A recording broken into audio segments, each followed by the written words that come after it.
Let's continue our discussion of arithmetic and geometric sequences. Today we're going to focus on a series. Now basically the difference between a sequence and a series is really simple. A sequence has a comma between their terms, whereas a series has simply an addition sign. Because by definition, the sum of an arithmetic sequence is called an arithmetic series. And if it is an arithmetic series, then it has the formula, the sum of how many terms is equal to the number of terms times the first term plus the last term, all divided by 2. Of course, if it is a geometric series, then that's the sum of a geometric sequence, and that's called a geometric series. Its formula is the sum of n terms is equal to the first term times 1 minus the common ratio raised to the n power divided by 1 minus the common ratio. So let's keep in mind that a sequence can go on forever. So when you're finding a sum, what we're really finding sums of are partial sums for finite sequences, which in essence means that it ends. So when we're talking about finding the sum of an arithmetic or geometric sequence, these sums can go on forever, but we're really focusing these two formulas on finite sequences, which means that they will in fact end. So let's take a look at this.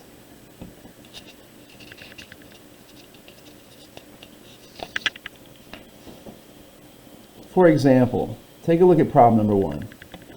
Here we have the arithmetic sequence 7, 10, 13, 16, and 19.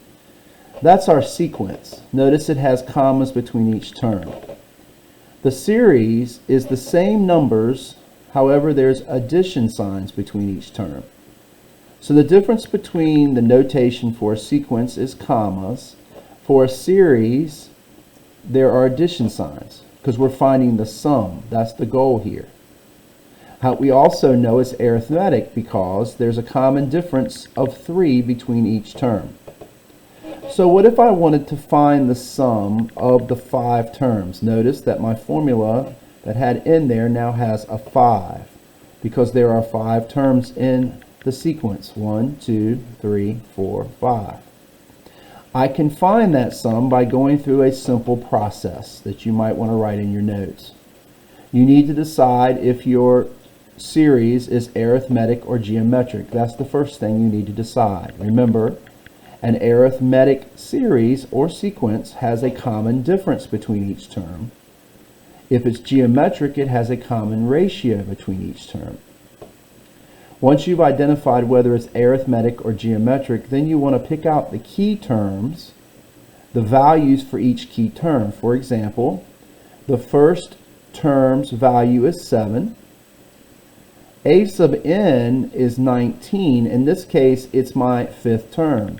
So I could write this as a sub 5. Remember, a sub n, we can use that to find any value for any term in our sequence.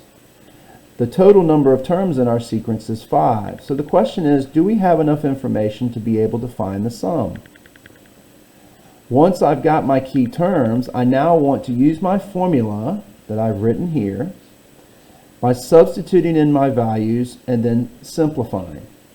So I would simply write the sum of the first 5 terms is equal to my number of terms, which is 5, times the first term's value, which is 7, plus the 5th term's value, which is 19, all divided by 2. Very simple mathematics. You might want to use your cell phone or a calculator because some of these values can get large. But in this particular case, this becomes 5 times 26 divided by 2, which is simply 5 times 13, or 65. If I added up the 5 terms, I would have a sum of 65. And you can do this without having to go through the formula. But keep in mind, since these sequences can go on forever, you may be asked to find the sum of 100, 200, 1,000, 3,000, or any number of terms. So therefore, that's where a formula becomes much more beneficial than adding up each and every term. Let's take a look at, as you can see, a geometric sequence now. Once again, the sequence and the series. The difference is that the series has an addition sign between each term because we're finding a sum. The formula for the first 6 terms of this series, which we have already decided is geometric, because I think everyone can identify through inspection that it has a common ratio of 2. 4 divided by 2 is 2. 8 divided by 4 is 2. So if I multiply the 2 by 2, I get 4. 2 times 4 is 8, and so forth and so on. So my common ratio is in fact 2, so this is a geometric sequence. The key terms values. Well, I need to know my first term. I know it, it's 2. I need to know the number of terms. Simply count. 1, 2, 3, 4, 5, 6. There's 6 terms. And my common ratio we've already figured out is 2. Now once again, I'm simply going to substitute into my formula. So the sum of the first 6 terms is equal to my first term, which is 2, times 1 minus r, which is 2, raised to the n power, which is 6. Now remember, this is exponential. So as you can see, we can end up with some really large numbers. My denominator is just simply 1 minus r, and since my common ratio is 2, it's 1 minus 2. Geometric series sums can become very large, so it's important that you work with the formula. So now continuing my work, and again, if you need to use a calculator, that's quite okay. 2 to the 6th power is 64, so this becomes 1 minus 64 all over 1 minus 2. 1 minus 64 is 63, so this becomes 2 times negative 63. 1 minus 2 is negative 1. And a negative divided by a negative is a positive, so I simply end up with 2 times 63, or 126. Now again, this would be the sum if I added up all these terms. So if you wanted to take your calculator and add all these terms together, you will get a sum of 126. Sometimes, especially when you're dealing with arithmetic series, you'll have to use both formulas. For example, you'll need the formula to figure out the value of just a term, and then you would use that value to figure out your sum. Okay, so in the problem number 3, we're asked to find the sum, but as you can see, they did not tell us what the 24th term value is. So notice that now we need to use the arithmetic sum formula, but we don't know what that last term's value is. So what we need to do is we need to actually calculate the last term's value before we can figure out what its sum is. So there are sometimes cases where we have to do both formulas. And so we need our key information. My first term is 3. I'm looking for 24 terms, so that's my n.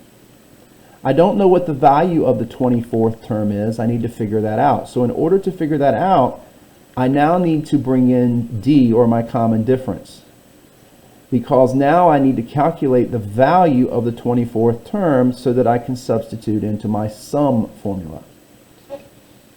Okay, so here we go. The value of my 24th term is equal to my first term, which is 3, plus 24 minus 1 times my common difference, which is 2. So I'm going to end up with 3 plus 23 times 2, which is going to give me 3 plus 46, which is 49. So the value of my 24th term is 49. That is not the sum. Now I need to take that value and substitute it into my sum formula. So the sum of the first 24 terms is going to equal the number of terms, which is 24, times my first term, which is 3, plus, now that I know the value of my last term, it's 49, I can put that in my formula and divide by 2. I end up with 24 times 52 divided by 2, and 52 divided by 2 is 26. So I'm going to end up with 24 times 26, which is 624.